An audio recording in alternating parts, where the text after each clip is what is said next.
የአዲስ ምዕራፍ ሰዓታችን ላይ ደርሰናል። የዛሬውን ባለ ታሪክ አይተን እንመለስ።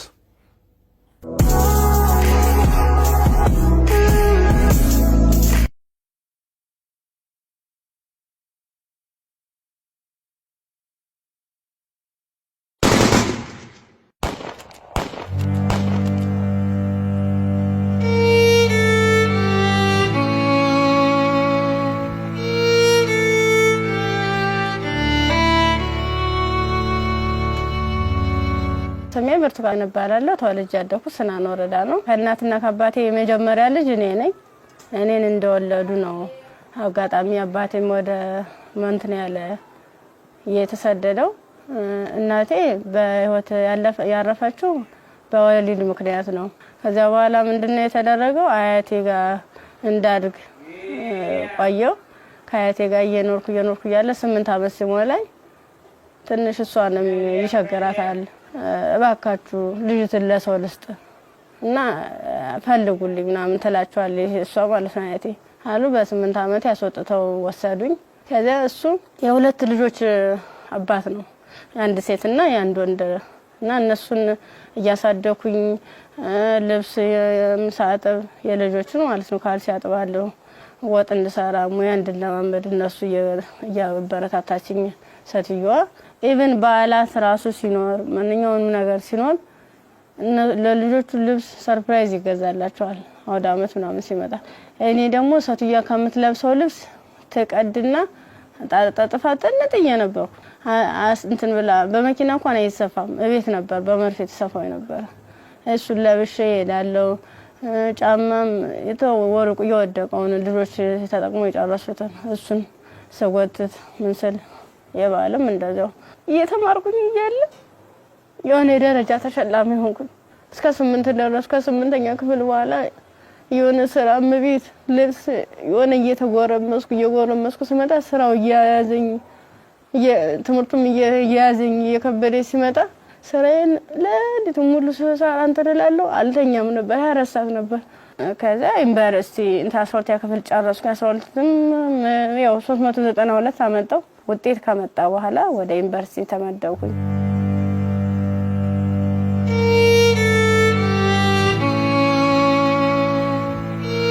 ዲፓርትመንት መረጥ በፋርማሲ ስገባ በቃ እነሱ ራሱን ማበረታታት ጀመሩ። አይዞሽ ኢቭን ደፍተር እስክሪብቶም የሃንዳውትም ሙሉ ነገሩን እየሸፈኑልኝ ነበር እነሱ ነበሩ ቢሮ ላይ ማለት ነው። አሪፍ ውጤት ነበረኝ።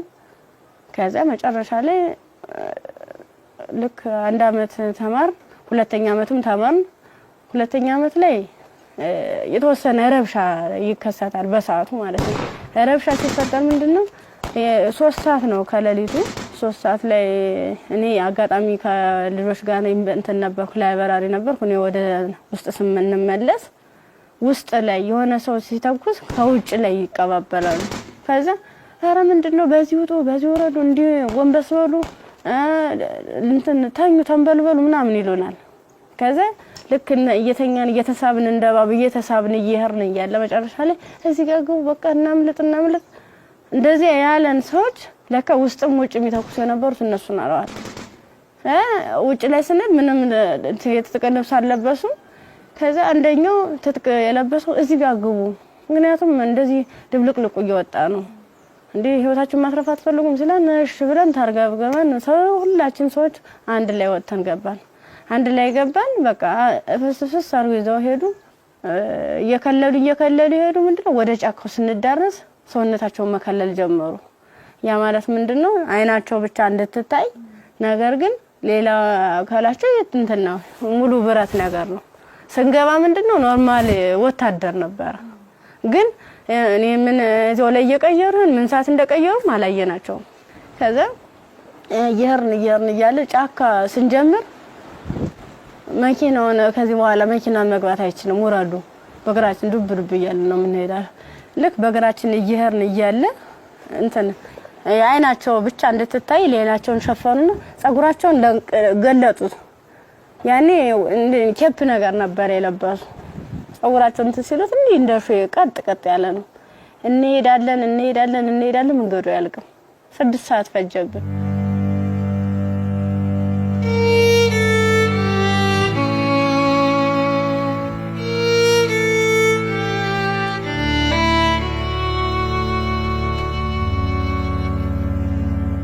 መረስ አይቀርም ስንደርስ ምንም ነገር የለም ቤት የለም ምን የለም በቃ የሆነ ሜዳ ነገር አለ ትክክለኛ እንትን ማለት ነው አረንጓዴ ነገር አለ እዚህ ጋር ስፖርት ስሩ ይሄን ስልጠና መውሰድ አለባችሁ በዚህ ነው አሁን ያመጣናችሁ ምንድነው እናንተን ፈልገናችሁ ነው በቃ ለትጥቅ ስለፈለግናችሁ ስልጠናዎችን መውሰድ አለባችሁ መማር አለባችሁ ከዛ ሳናቸው ይዋን እያደር ትንፍስ እንዳትሉ እና ዳቦ ሲሰጡ እንደ ዳቦ ነው እንደ ንስ ይያሉ ነው እንደዚህ የሚወረወሩልን ማለት ነው አይጠጉንም ሁሉ ከዛ ይወረወሩልን እያነሳን እንበላለን ያው ሆድ አይደለም ይርበናል ምን ጠጣው ውሃ ስናጣ ደግሞ በለበስነው ልብስ እየዘፈዘፍን ምንጭ ነገር እናገኛለን ወራጇ ዝም ብሎ ቆሻሻ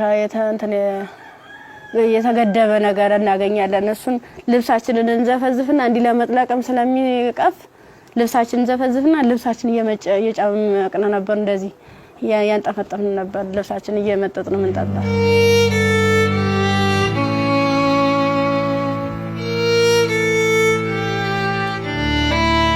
አመት ከ6 ወር ከሞላ በኋላ በቃ ስራችንን እንጀምር ይለዋል አንደኛው ማለት ነው ስራችንን እንጀምር ፕሮሰሱ አልቋል ያቀርነው ጊዜም እስከዚህ ነበር ምን ፈልገውን ነገርም ተሳክቶልናል አሁን ደግሞ እንቅስቃሴ እንጀምር ዳይ ምናምን አሉና መጀመሪያ ላይ ልብስ ነው አውልቆ የታዋን ሙሉ ልብሳችን እና አውልቀን ነው እንግዲህ እንደንተን ሶስቶቹ አራቶቹ ተሄዱ በኋላ እኔ አምስተኛ ላይ ነበርኩ በአምስተኛው ሰዓት ላይ ምንድነው ታኛው ከተኛው በኋላ እየተካኩ ነበር ሲደፍሩ የነበሩ ማለት ነው ከዛ እየተካኩ እየደፈሩ ካደረጉ በኋላ ከደፈሩ በኋላ ምንድነው እንትን ራሴን ስስት አይ እንደዚያ ከሆነማ በዚህ ነው ስሜታችን የሚኖርልና እንደዚህ ያደርጋ ይሆነ እንደ 6 አይነት ነገር እንደ 6 ይሆናል እንደ ፌሮ እንዲ ነው ቀጥታ እንደዚህ ሲወጉ የነበረ ማለት ነው ጥቅጥቅ ካደረጉት በኋላ ስዳስ ሰው ራሱ ቁስሉ ይታወቀኝ ነበር ዘንዲታኝቼ ወድቄ ራሱ ማለት ነው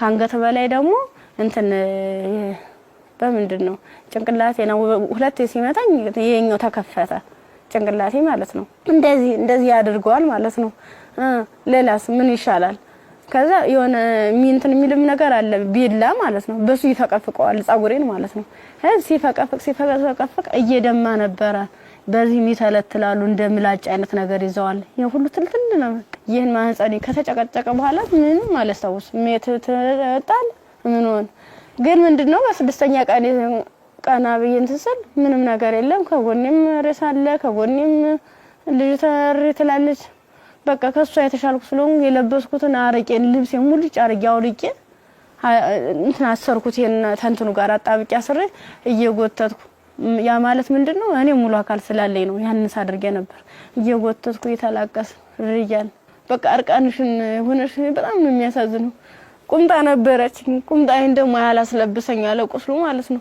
እንዲ ክፍቱን አድርጌ ልብሴን ግን ሙሉ ቃኔ ለሷ ለበስኳት የለበስኳት አንድ ቀሚስ ነበርና ቁምጣ ከስር ለብሼ ነበር የለበስኳት ልብስ በቁምጣዬ ማሰር አልቻልኩም አውልቄ ሁሉ ሞክሬያለሁ ሙሉ ደም ማለት ነው ከዛ በሷ አሰርኩና የወተትኩ ሰል ገሩ ይመጣሉ በሰዓቱ ማለት ነው ከዛ እንዲታ ያንዘላዘሉ እንትን ብላ እንደዚህ ተሸክሙ ያንዘላዘሉ ይዘዋት ይሄዳሉ ሀይዟ ሲሄዱ እኔ አልሰማማ እንትን አለልም በቃ እንዳንችንስ አንችልስ ገላጌ ተገኘ ብላኝ እኔ እንጂ ይብለኝ ደህል እንጂ በጣም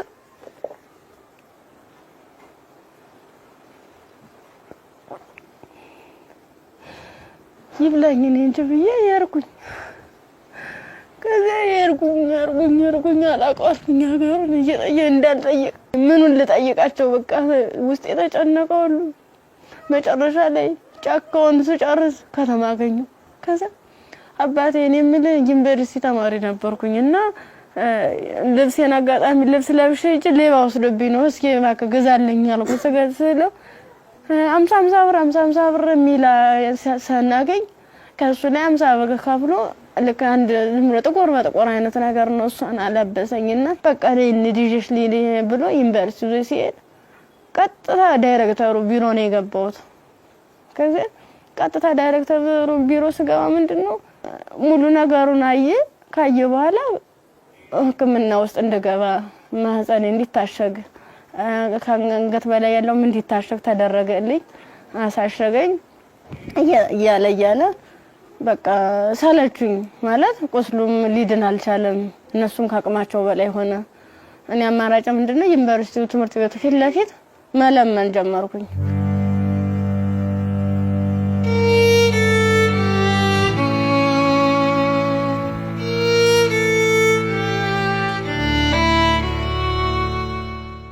እንደ ኢንፌክሽን ፈጥሯል መሰለኝ ብዙ ቀን ስለቆየው 6 ቀን ማለት ቀላል አይደለም። ያን እየቆራረጡ እያወጡ እያስተካከሉ እያጠሙ ሲሉ መጨረሻ የልብም ኬዝ እንዳለብኝ የታወቀም እዚያ ነው። ልክ በራሳቸው መኪና ነው ወስደውኝ አምጥተው እዚህ ጣሉኝ፣ አዲስ አበባ ማለት ነው። ከዛ አዲስ አበባ ሲጥሉኝ ምንድነው ወዴት ልሂድ በቃ ህይወት መስቀልቅል እንዳለብኝ እብድ ሆንኩኝ፣ አበርኩኝ። ከጊዮርጊስ ወደ ማርያም ሄድኩኝ። የማርያም ቀን ነው ልሂድ እስኪ ምናምን ብዬ ሰው በሚሄድበት እየተከተልኩ እዛ ስዕል ቅድስት ማርያም ይላል። እዚያ ቁጭ ብዬ እየለመንኩኝ ታገኘኛለችና ብር ተሰጠኛለች። 50 ብር ተሰጠች። በኋላ ምን ፈልገሽ ነው ምናምን አይዞሽ ምናምን አለችኝ። እኔ እኮ እንደዚህ ተማሪ ነኝ እና በዚህ ረብሻ ምክንያት ነው እንደዚህ ተፈጠረው። እንዴት ላድርግ እንዴት ልሂድ ብለሽ አልኳት። የት ልሂድ ብለሽ ስላት አይ እንደዚህማ ከሆነ ከኒልክ ጤና ጣቢያ እንወሰደሽ ብሎ ጤና ጣቢያ ሲሄድ የምጥ መርፌ ሰጡ። እስቲሽ አደረጉ። ከተወለደ በኋላ በጣም ራበኝ። በቃ ምኑን ማጣው ሳጣ ሲርበኝ ማዘር ተሬዛ ጋር መጣሁኝ። ምን ላድርግ አልኳት። በቃ ጨለመብኝ፣ እባክሽ አስገብኝ ስላት ከጎንሽ አለን ብላ መድኃኒቶቹንም ያንዳንዱ የህክምና ክትትሎችን እያደረጉልኝ ውስጥ ላይ ከነሱ አቅም በላይ የሆነውን ሪፈራል ተጻፈልኝ። በረንዳ ላይ የነበርኩት ወደ ቤት እየተቀየረ ሰው ቤት ማደር ጀመርኩ። እያልኩኝ በእነሱ ጥረት በእነሱ ጥንካሬ በማዘር ተሬዛ ማለት ነው ለልጁም ሆነ ለኔ ህክምና ወጪዎችን ያንዳንዷን እየሸፈነች እሷ እንደ እናት ሆና እየመከረችኝ እያጽናናችኝ እንባዬን እያበሰችኝ ነበር። አንድ እሷ ናት።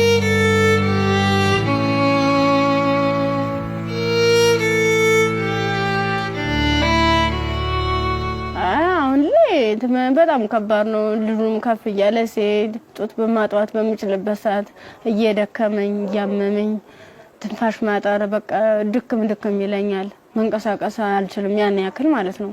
ብዙ መድኃኒቶችን ነው የምወስደው። የሚዋጥ መድኃኒት አለ፣ መርፌ አለ እና እነሱን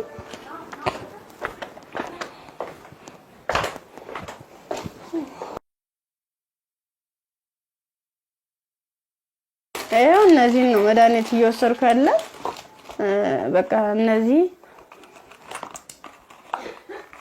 የሚዋጥ መድኃኒት አለኝ፣ መርፌ አለኝ።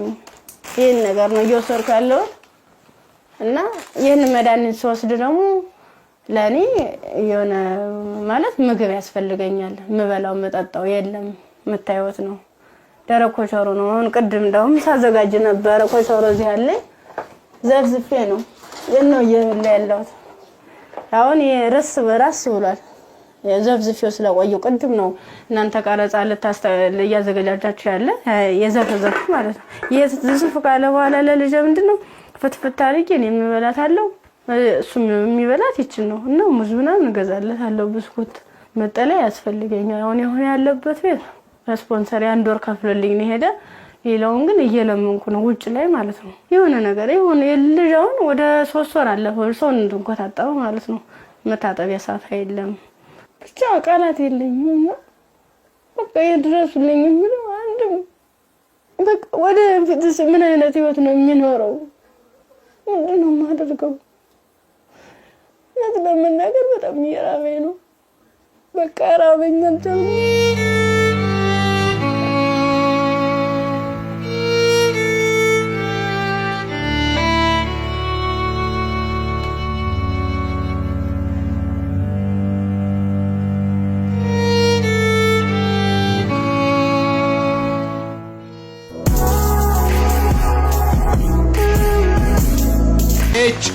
ኤችኦኤች ሞተር ዘይት ለአፍሪካ መልክዓ ምድር እጅግ ተስማሚ በሆነ በጀርመን ቴክኖሎጂ በከፍተኛ ጥራት የተመረቱ ኤችኦኤች ሞተር ዘይት፣ ኤችኦኤች ግሪስ፣ ኤችኦኤች ኢንዱስትሪያል ዘይቶች የአቅርቦት እጥረት አይታሰብም። ኦቪድ ሪል ስቴት ልማትን ራዕዩ አድርጎ እጅግ ግዙፍ በሆነ ቦታ ላይ 60,000 መኖሪያ ቤቶች የሚገነቡበት ስማርት ከተማ ለቤት ፈላጊዎች ለማስረከብ 24/7 ሌት ተቀን በመስራት ላይ ይገኛል። ራዕያችን ልማት ነው።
ኤዲሰን የኤሌክትሪክ ዕቃዎች፣ ኤዲሰን አምፖሎች፣ ማከፋፈያዎች፣ ብሬከሮች፣ ሽቦዎች፣ ኤዲሰን ስታቢላይዘሮችን ከተለያዩ የኤሌክትሪክ መደብሮች ያገኟቸዋል። ኤዲሰን ታላቅ ስም። የብርቱካንን ታሪክ ነበር አይተን የተመለስነው። ከዚህ ቀደም ብዙ አይነት እንደዚህ አይነት ታሪኮች ተሰርተዋል። ግን ይሄ እውነት ከኢትዮጵያዊነት የወጣ ፍጹም ኢትዮጵያ ውስጥ ይሄ ነገር ሲያጋጥማል ወይ ብለን እንድናስብ ራሳችንን እንድንጠይቅ የት ነው ያለነው የቱ ጋር ደርሰናል ብለን ያየንበትም ታሪክ ነው። ብርቱካን በጣም ተስፋ የነበራት ለዓላማዋ ታግላ እዚህ ጋር የደረሰች ጎበዝ ጠንካራ ወጣት ተማሪ ነበረች። ከዛ በኋላ ግን የመጣባት ነገር የሚያሳዝን ነው። የመጣባትን ነገር መቋቋም ባልቻለችበት ሁኔታ ላይ ደግሞ ተጨማሪ ነገር ወደ ህይወቷ መጣ። ያም ልጇ ነውና ለልጇ ብርቱካን ምን ብላ ይሆን ታሪኳን የምትነግረው ብዬ ሳስብ ነበር። በጣም የሚያስጨንቅና የሚረብሽም ጭምር ነው። የሷም ህይወት ተበላሸ ስንል እንደገና ደግሞ ህፃን ልጅ ወደዚህ አምጥታለች። የዛ ህፃን ልጅ ተስፋውስ ምንድነው? ነገስ የሚመለስለት መልስ ምንድነው? ይሄ ልጅስ እንዴት አድርጎ ነው አድጎ ሀገርን የሚረከበው ብለን እንድንጠይቅ የሚያደርገንም ይመስለኛል። የብርቱካን ታሪክ በጣም ብዙ ሴቶች ላይ ያጋጥማል። ግን ደግሞ ይሄኛው የሚዘገንንና ለመስማትም ለጆሮም ለማየትም የሚቀፎ ነው ያገኘው። ያው ሰው ስትሆኚ ተፈተኛለሽ። አንዳንዴ የፈተናም አይነት አለው እንዴት ያለሽ በቃ በርግጥ ላያስችል አይሰጥም ይባላል። ግን ደግሞ አንዳንዴ ከመቻል በላይ የሚሆኑ ፈተናዎች አሉና እንደ ኢትዮጵያ እንደ ሀገር ደግሞ ስታስቡ እንደዚህ አይነት ሁኔታ የሚደረግበት ማህበረሰብ ውስጥ ነው እንደ ያለ ነው። በምን አይነት ሁኔታ ነው ህይወታችንን እየመራን ያለ ነው የሚለው ራሱ ሌላ ጥያቄ ነውና በጣም ከባድ ነው። የብርቱካን ቪዲዮንም ቁጭ ብዬ ሳየው እውነት ለመናገር አንደበት የለኝም። ከአእምሮ በላይ ነው።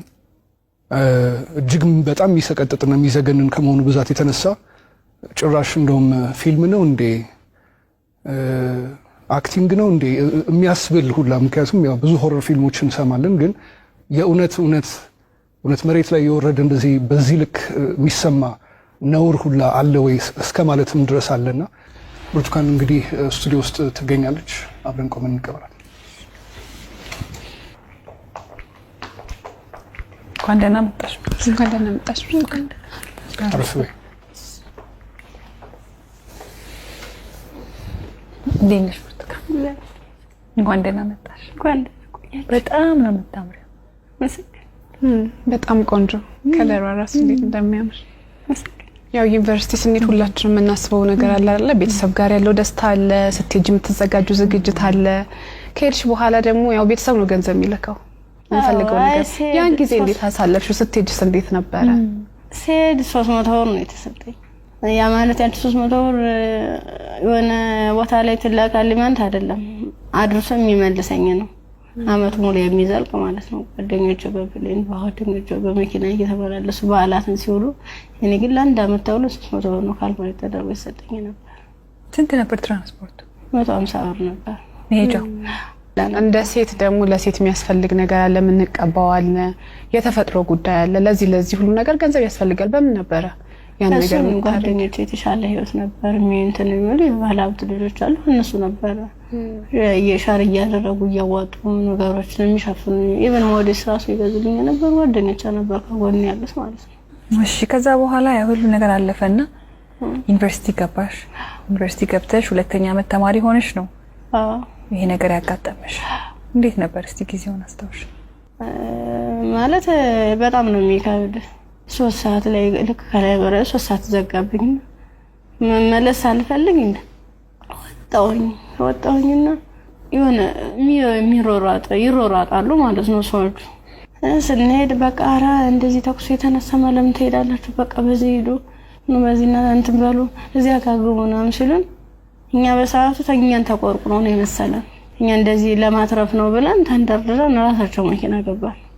የነሱ መኪና ምን እንደሆነ ረብሻ የሚፈጥሩ ሰዎች በመጡበት መኪና። አዎ ከፍተ ነው ከኋላ 1 አመት ከ6 ወር ነው እዚያ የቆየነው ጫካ ውስጥ ምንም ነገር ሳይፈጠር። አመት ከ6 ወር ምን ነበር የሚሏችሁ? ትጥቅ ነው ልንቀየራችሁ ነው ትታጠቃላችሁ፣ አለበለዚያ ያሰብነው አለ እሱ እንሰራለን አብረን ምን ይሆናል እያሉ። የት ነበርስ የምታድሩት? እዚህ ውጭ ላይ ነው። ብዙ ጊዜ ዛፍ ነበር እንዲተከልል እንትን መለ ነበር። እዛ በምትሆኑበት ጊዜ በተለይ ለሴቶች አስቸጋሪ ሁኔታ የንጽህና መጠበቂያ ማግኘት ነው። ያንንስ እንዴት ነበር የምታሳልፉት? የምን ንጽህና መጠበቂያ ነው? በቃ ዝም ብለን ስናክ ነበር የምንውለው። ከ1 አመት ከ6 ወር በኋላ ምንድነው የተፈጠረው? መጨረሻችን ላይ ሰልፍ አሳለፉን።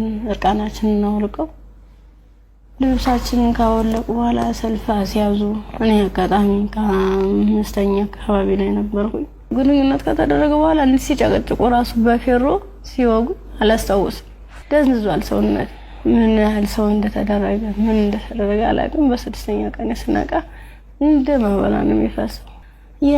እሷ ደግሞ አንድ አካል ስለጎደላት ምንድነው አማራጭ? የለበስኩትን ልብስ አውልቄ ለሷ ነገሮቿን አስሬ ነው ቅፋ እየወተትኩ ጀመር ጀመርኩ። እንዳላዝላት አልችላትም።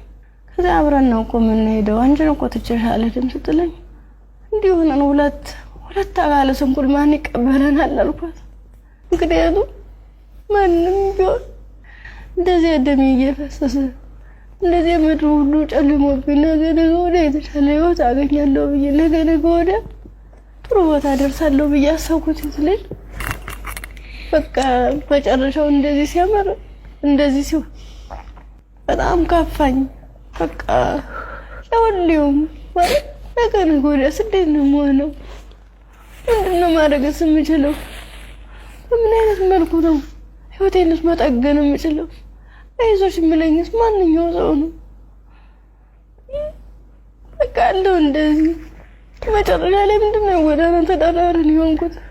ጎዳና ነው ወድቄ በቃ እኔ እንጃ።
አንዳንድ ታሪኮች ለመስማትም በጣም እጅግ በጣም ይከብዳሉ። እኛ ጋር ይሆናሉ ይፈጠራሉ ብለንም እንጠብቃቸው አይደሉም። ሴት ሆኖ ለመስማት ይከብዳል፣ ሰውም ሆኖ ለመስማት እንደዚህ አይነት ታሪክ ይከብዳል። ያው ከመሞት መኖር ይሻላል ይባል የለ። እግዚአብሔር አንቺን በዚህ ፈተና ውስጥ አሳልፎ ዛሬ ላይ ሲያደርስሽ ምክንያት የለውም ማለት አንችልም። በፈጣሪ ስራ ማንገባም፣ ግን በጣም ጠንካራ ነሽ። እኔ በዚህ ሁሉ ችግር ውስጥ ያየሁት ያንቺን የመንፈስ ጥንካሬ ነው። አሁን ላይ ልጅ አለሽ። ልጅሽን ስታዩ ምን ይሰማሻል? ከፋኛል በጣም። ምክንያቱም እሱ ባይኖር የኔ ያለ እንትን አይደለም ነበር ማለት ልጅ ስትይዥ ከባድ ነው። ለልጅ ስትይ እያልሽ የሆነ ትታሰሪያለሽ። ልጅ ነው እንጂ ራሴ አትይም። በቃ ምን አለበት ወይ ጤነኛ ልጅ በሰጠኝ ነው። ካልሆነ ደግሞ እኔም በሽተኛ እንዴት ነው የማደርገው? ልጁንስ ለማልቀ ሁለቴ ነው 3 ጊዜ ጥዬው ሁሉ ይጫለው። እዚያ ውጭ ላይ ተመልሼ እንዲህ እየሳየው እማ ያለ ወደ እኔ ይመጣል።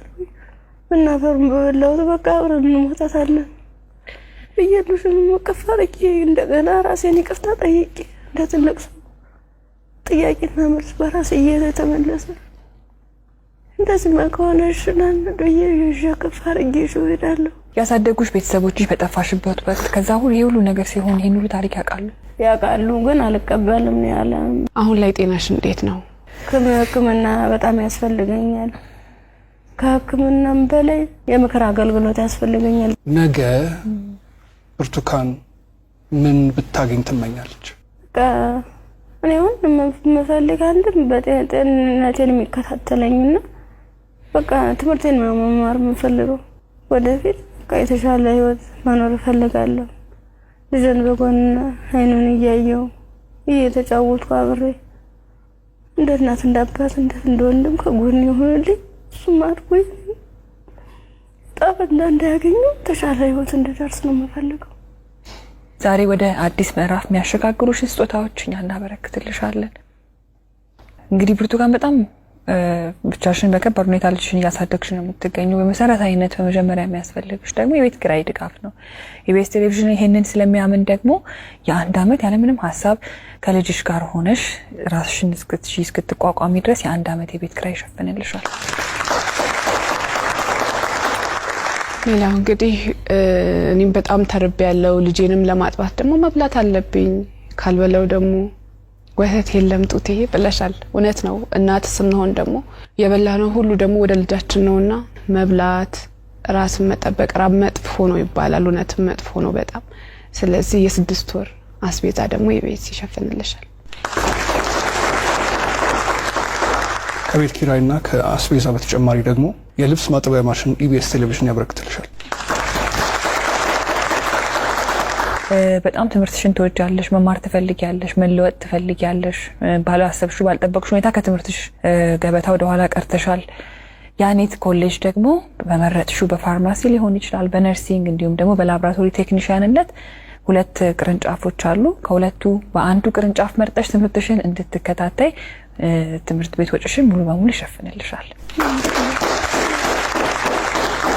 እኛም ህልምሽ ተሳክቶ ስትመረቂ ደግሞ ለመምጣት ያብቃል። አሜን። ሌላው ደግሞ የሰው ልጅ ሁሉ ነገር ለማድረግ ጤናው ነው ቅድሚያው ነገርና ብርቱካን የልብ ኬዝም አለባት፣ እንዲሁም ልጇም እንደዚሁ ሕክምና ያስፈልገዋል። ከምንም ነገር በላይ ደግሞ የሳይኮሎጂ ባለሙያዎች እንደዚሁ የሚያዩ ይኖራሉና የሕክምና ድጋፍ ያስፈልጋታል በተለያየ አይነት መንገድ።